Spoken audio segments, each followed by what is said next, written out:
प्रदोष का व्रत नहीं कर सकते, प्रदोष के दिन आप व्रत नहीं कर सकते। मान लो आपसे भूखा नहीं रहा जाए, प्रदोष का व्रत नहीं कर सकते। प्रदोष के दिन आप भूखे नहीं रह सकते, मंदिर भी नहीं जा सकते, दिया भी नहीं लगा सकते। तो शिव महापुराण की कथा कहती है कि प्रदोष के दिन, प्रदोष काल में अपने ही दरवाजे के पास में देवाधिदेव महादेव का स्मरण कर कर लक्ष्मी की वृद्धि के लिए, कार्य सिद्धि के लिए, संपदा को प्राप्त करने के लिए आप अपने ही दरवाजे के पास में एक दीप लगा सकते हो। कौन से दिन? प्रदोष के। एक बात और अच्छे से समझ लीजिए, जो बच्चे चिड़चिड़े होते हैं, चाहे घर में बेटे हों, बहुएं हों, सास हो, ससुर हो, परिवार में छोटे छोटे बच्चे हों, चिड़चिड़ प्रवृत्ति करते हों या चिड़चिड़ा स्वभाव हो, जरा जरा सी बात में क्रोध आ जाता हो, बोलने का भान नहीं रह पाता हो, शब्दों के बाण चलते हों, तो महाराज प्रदोष के दिन, प्रदोष काल में बेलपत्री के पेड़ के नीचे एक, जो पत्ता आपके पास में हो, पान का मिल जाए तो पान का, पीपल का मिल जाए तो पीपल का, बेलपत्र का मिल जाए तो बेलपत्र का, उस पत्ते पर मात्र थोड़ा सा शहद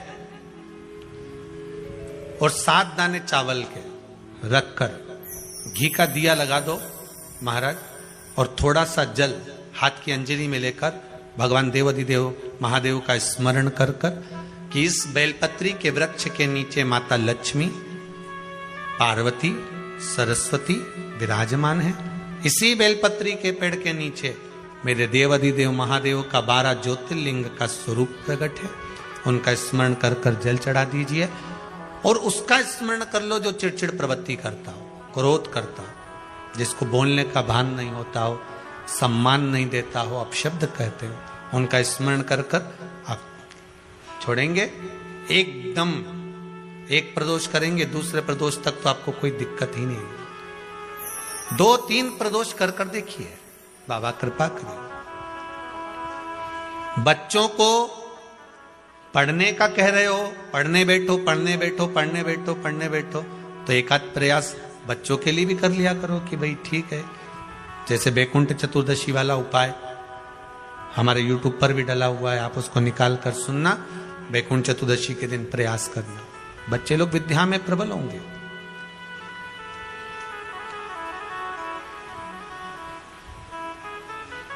शिव उपासना का जो फल है वह 1000 गुना कहती है।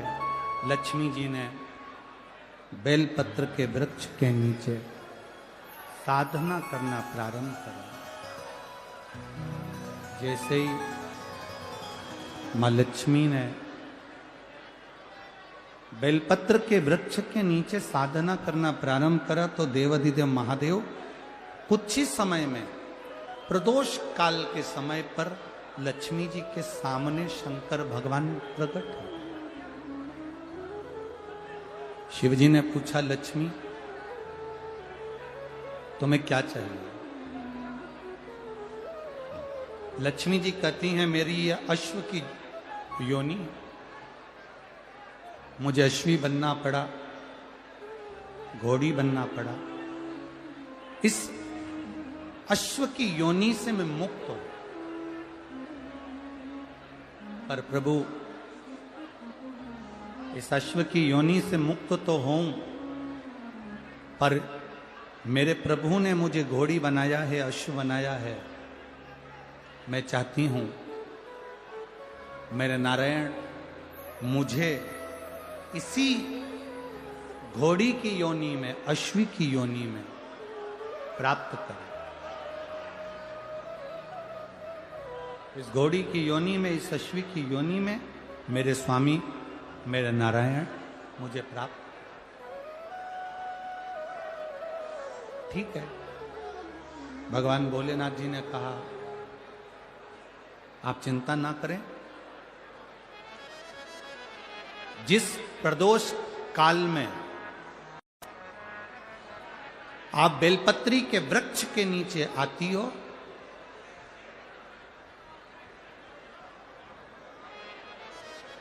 दुनिया का कितना भी दरिद्र व्यक्ति हो, चाहे दुनिया का कोई व्यक्ति ऐसा हो जिसका कभी व्यापार चलता ही नहीं हो, उसने 50 बार बदल के देख लिया, फैक्ट्री चली नहीं रही, जिस काम को करने के लिए जाते हैं वो काम टल जाता है, आज की जगह कल, कल की जगह परसों, परसों की जगह नरसों, काम होता ही नहीं। बेटा बेटी का संबंध करने जा रहे हैं पर हो ही नहीं रहा।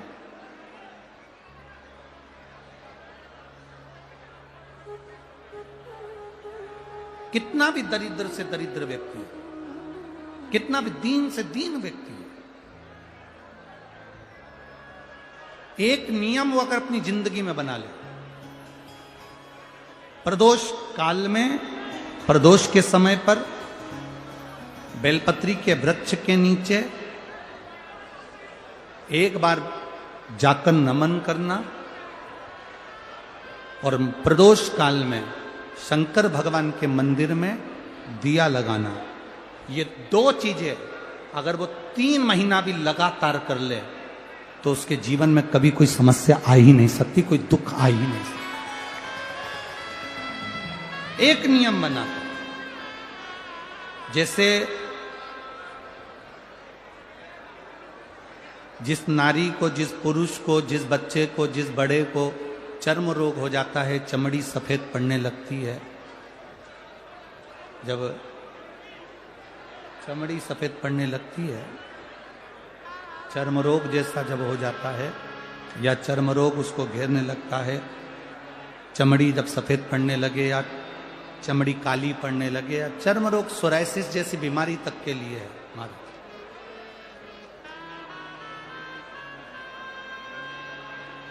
बेलपत्री के वृक्ष के नीचे की मिट्टी, बेलपत्री के वृक्ष के नीचे की मिट्टी,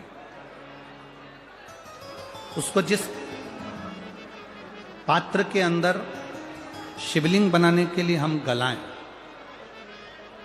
जिस पात्र के अंदर हम शिवलिंग बनाने के लिए उसको गलाएं और शिवलिंग का निर्माण कर कर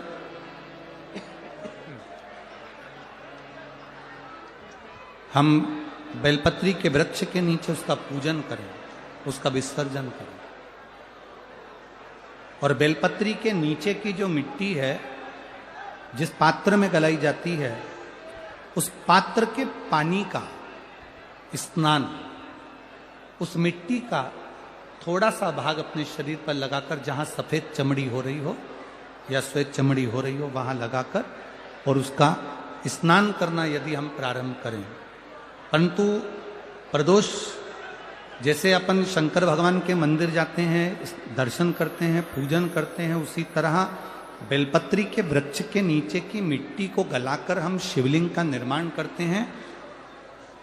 स्नान करना या शरीर पे लगाने के साथ में सबसे ज्यादा जरूरी है शंकर भगवान के उस शिवलिंग की पूजन करना, पार्थिव लिंग की पूजन करना। लगभग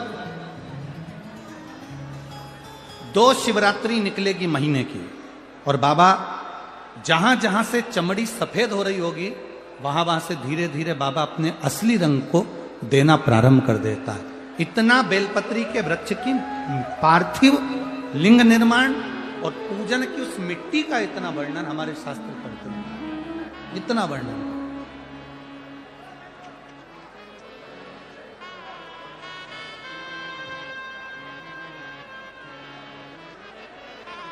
शिव कथा कह रहे, शिव महापुराण की कथा वर्णन कर रहे। स्वयं भगवान देवादिदेव महादेव ने नारायण से जाकर प्रार्थना करी, स्वयं भगवान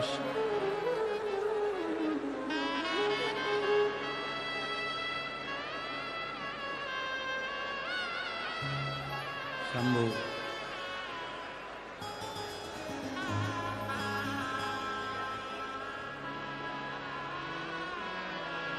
स्वयं भगवान शंकर ने नारायण से जाकर प्रार्थना करी कि माता लक्ष्मी आपके लिए तप साधना कर रही हैं, आप उनको जाकर दर्शन दीजिए। भगवान नारायण शिव जी के कहने पर जाने लगे। भगवान शंकर के कहने पर भगवान नारायण जाने लगे, पर भगवान शिव जी ने भगवान नारायण को रोका।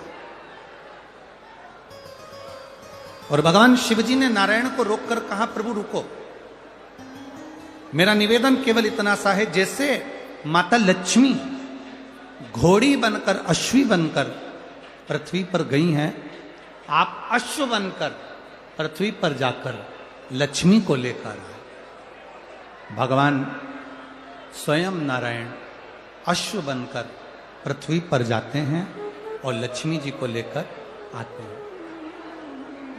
शिव महापुराण की कथा कहती है, भगवान शंकर का संवाद कहता है, स्वयं नारायण और स्वयं माता लक्ष्मी बेलपत्री के वृक्ष के नीचे विराजमान शिवलिंग का पूजन करते हैं और बेलपत्र की परिक्रमा करते हैं। जैसे ही उन्होंने बेलपत्र की परिक्रमा करी, शंकर भगवान वहां सम्मुख में जब आते हैं तो नारायण और लक्ष्मी जी भी अश्व की योनि से छूट जाती हैं और नारायण भी अश्व योनि को त्याग कर नारायण लक्ष्मी बनकर बैकुंठ का निवास करने लगते हैं। स्वयं जिसकी फैक्ट्री नहीं चलती हो, प्रॉपर्टी की आप खरीदारी बेचादारी करते हो, प्रॉपर्टी से जुड़ा हुआ काम करते हो, या लोहे से जुड़ा हुआ करते हो, या फैक्ट्री आदि का कर्म करते हो, कोई मैन्युफैक्चरिंग करते हो, वो नहीं चल रहा, तो हनुमान जी के उल्टे पांव का सिंदूर लीजिए और हनुमान जी के दूसरे नंबर के भाई गतिमान का नाम लीजिए। किसका नाम लेना है? गतिमान। गतिमान का नाम लेकर फैक्ट्री के बाहर या फैक्ट्री पर एक स्वस्तिक का निर्माण कर दीजिए, हनुमान जी के उल्टे पांव के सिंदूर और गतिमान का नाम लेकर। कभी आपकी फैक्ट्री कोई काम नहीं निकालेगी, उन्नति की ओर ही लेकर जाएगी, कभी घाटे की ओर नहीं जाएगी। गतिमान का नाम, रतिमान, केतुमान, मतिमान, ये जितने भी नाम है हनुमान जी के भाइयों के, ये सब कल्याण करते हैं। एक एक नाम कल्याण करते हमारे, एक महाराज वो जिन बच्चों को निमोनिया हो जाता है ना, वो सर्दी का कोटा रहता है, बहुत सर्दी बच्चों को बनी रहती है, तो हर दिन 5-10 दिन में वापस दौड़ के डॉक्टर के पास लेके जाओ, फिर डॉक्टर के पास ले। वैसे तो डॉक्टर के पास बच्चे आजकल के जमाने के जाते ही जाते हैं, हर 15 दिन 20 दिन में, तो इसके पीछे वो चले जाएं। एक हास्य व्यंग में हमसे पूछा किसी ने, महाराज जी आज के बच्चे बार बार हॉस्पिटल डॉक्टर के क्यों जाते हैं? तो हमने कहा देखो भैया, बच्चा जहाँ जन्म लेता है उनसे उनसे प्रेम ज्यादा होता है। पहले नानी के घर में पैदा होता था, इसलिए नानी के घर ज्यादा जाता था, दादी के घर में ज्यादा पैदा होता था, इसलिए दादी के घर ज्यादा जाता था। आज के बच्चे हॉस्पिटल में ज्यादा पैदा होते हैं, इसलिए हॉस्पिटल ज्यादा घूमने जाते हैं। ये हास्य। पर यदि बच्चे को सर्दी ज्यादा होती है, निमोनिया ज्यादा होता हो, ठंडा का कोटा ज्यादा रहता हो, तो पीपल के 5 पत्ते महाराज उस पर घृत लगाकर हनुमान जी के तीसरे नंबर के भाई व्रतिमान का नाम लेकर, व्रतिमान का नाम लेकर बच्चे की छाती पर एक वस्त्र से उसको बांध दीजिए, रात्रि भर बंधे रहने दीजिए महाराज। और बांधना कौन से दिन है? 12 तिथि को, बस एक बार बांधना, उसके बाद सर्दी का कोटा नहीं रहता महाराज, बच्चा स्वस्थ अपने आने में। हनुमान जी महाराज के जितने भी भाई हैं सबका आनंद सुख। केवल एक दीवार ऐसी होती है जहां पर हनुमान जी का चित्र लगाया जाता है। चाहे तुम पर्वत उठाने वाला चित्र लगाओ हनुमान जी का, चाहे बैठे हुए लगाओ, चाहे रामायण पढ़ने वाला लगाओ, चाहे लंका दहन करने वाला लगाओ, चाहे राम नाम जपने वाला लगाओ, चाहे लक्ष्मण को संजीवनी देने वाला लगाओ, चाहे मौन